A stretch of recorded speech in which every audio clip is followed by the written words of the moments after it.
C'est l'une des plus secrètes et des plus préservées des îles sous le vent. À quelques encablures des hauts lieux touristiques de Raiatea et de Bora Bora, l'île de Wainé fait figure d'irréductible sauvageonne.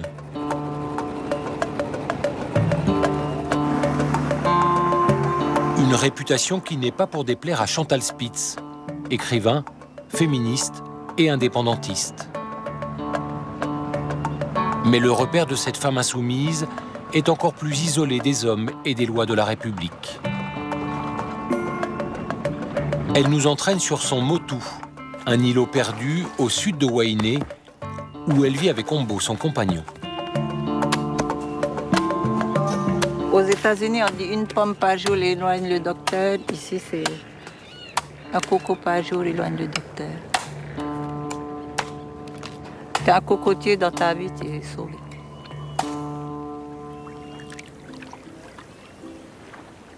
C'est en 1991 que Chantal Spitz écrit L'île des rêves écrasés, le tout premier roman tahitien publié.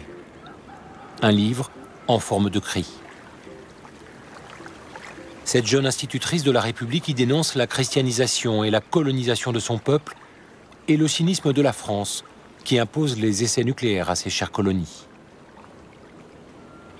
Du plus loin que remonte ma mémoire, mon papa parlait d'indépendance. Il ne disait pas comment être indépendant, il disait « Ne t'inquiète pas, un jour ces gens-là vont rentrer chez eux. Et nous, on sera chez nous. » Quand j'étais plus jeune, on est plus utopique. Donc je pensais que j'allais pas mourir française. Aujourd'hui, je pense que je vais mourir française. Mais peut-être que mes petits-enfants ne vont pas mourir français.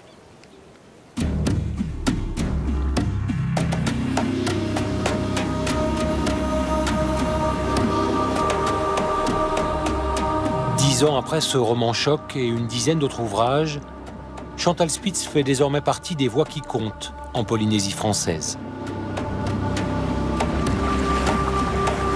Et c'est depuis son île de Wainé qu'elle continue d'écrire sa révolte et ses espoirs d'indépendance.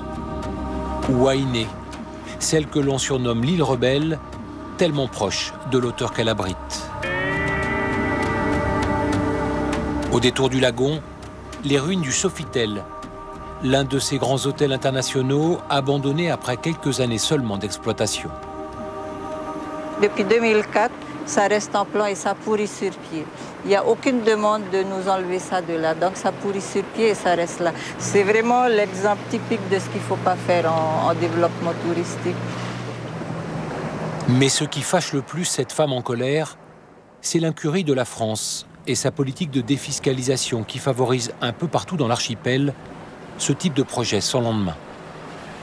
C'est l'exemple même de la mauvaise aide, on va dire, de l'État français qui donne de l'argent comme ça à son outre-mer, mais sans jamais se préoccuper de l'adéquation entre les subventions et le développement des territoires.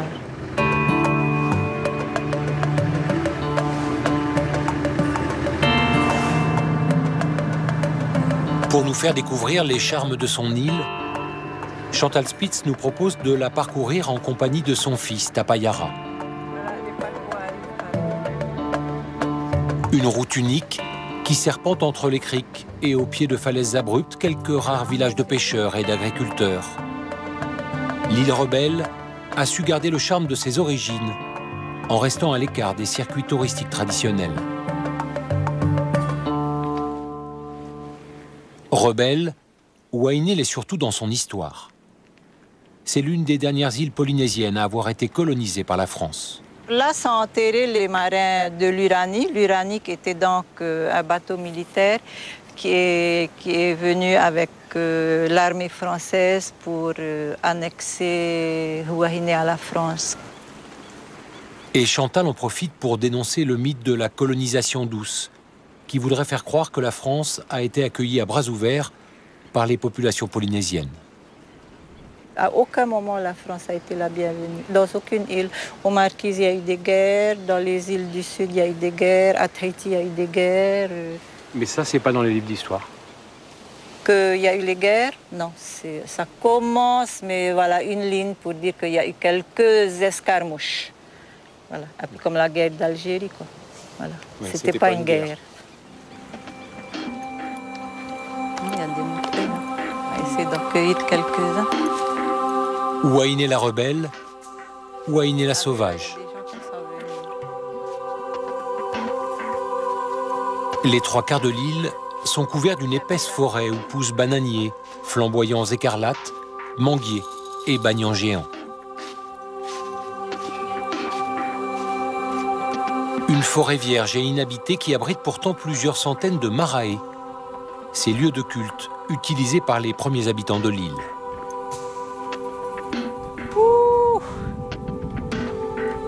La découverte de ces populations par Bougainville en 1768 sera à l'origine d'un autre mythe, celui du bon sauvage et de sa langoureuse Wainé, que continueront de colporter Paul Gauguin, Pierre Loti ou encore Marlon Brando.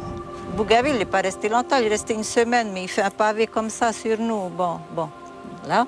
Mais ce qui nous a vraiment tués, c'est les révoltés du Bounty. Il y a cette image où le Bounty arrive et toute cette population qui arrive en pirogue et les femmes qui sautent sur les marins. A land where there is no time, no tomorrow, only today. Ce qui est vraiment pour moi le plus terrible, c'est qu'aujourd'hui, on a complètement intégré le mythe et on est arrivé au stade ultime de la colonisation. Ça veut dire qu'on répète ce qu'on dit de nous et on se comporte de façon à plaire aux autres. D'ailleurs, il faut voir comment on vend notre pays à l'étranger. On peut envoyer des écrivains, voilà, on va envoyer des danseuses, des mecs tatoués, à moitié à poil, qui vont hurler sur la scène, qui vont faire les cochons sauvages. Et moi, ça m'agace.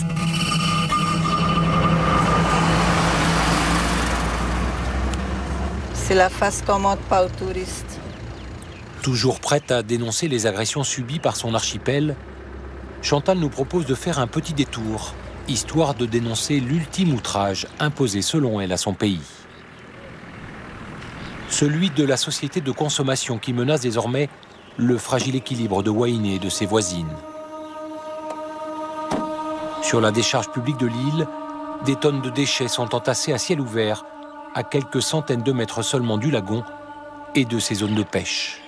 C'est surtout que ça va dans la nappe phréatique et qu'on ne sait pas les conséquences sur la santé des gens. On a déjà eu 30 ans d'expérimentation atomique, alors il faudrait au moins que nous, maintenant, on essaye de donner une vie un peu, enfin une espérance de vie à nos enfants sans maladie qu'on va venir ajouter.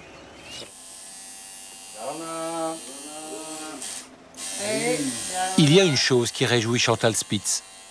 C'est le retour à des pratiques culturelles traditionnelles longtemps interdites par les missionnaires, comme le tatouage. Loin d'être une coquetterie, les dessins qui ornent son propre corps marquent les événements de sa vie, comme c'était le cas pour ses ancêtres. Mon premier engagement, voilà, on va dire civique important, c'était, j'ai décidé il y a très longtemps d'arrêter de manger de la tortue parce qu'elle était en voie d'extinction et j'adorais manger de la tortue.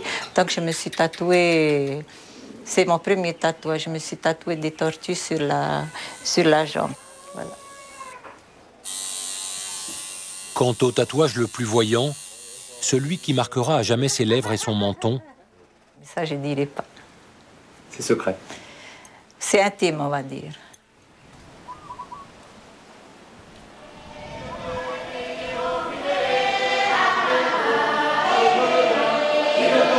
Les jours de grande célébration, Chantal Spitz s'installe discrètement au fond du temple protestant du village de Maeva.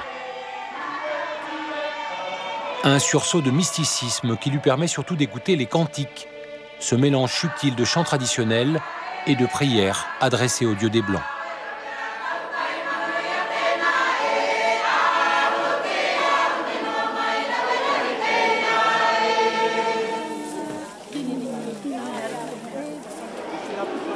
Et pas question pour elle de manquer le repas qui réunit toute la population du village pour fêter en musique la nomination du nouveau pasteur.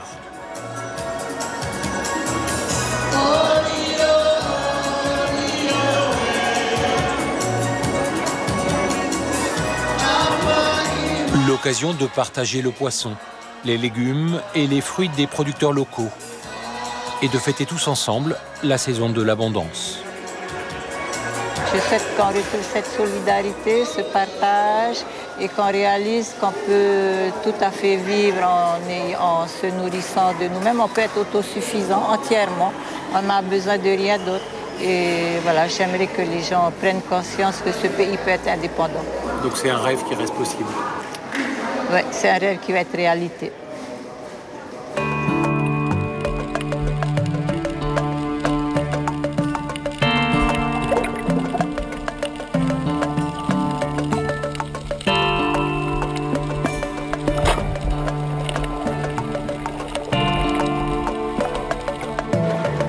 Comme chaque jour, Pombo, le compagnon de Chantal, rapporte une poignée de poissons pour le repas du soir.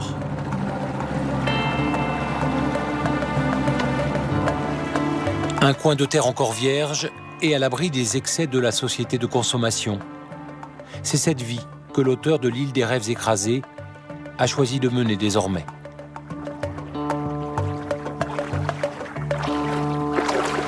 La vie simple, sans être obligé de consommer grand-chose, quoi. Bon, en ayant un minimum de confort, bien sûr, mais je pense que vivre comme ça, c'est l'idéal.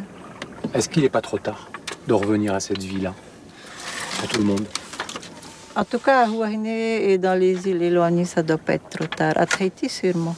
Mais bon, on compte sur le crash de l'euro et du système occidental pour qu'on soit forcé à revenir à ce genre de vie. C'est la crise qui finalement va ramener ça, peut-être? Oui, je pense que pour nous, la crise aura sûrement du bon.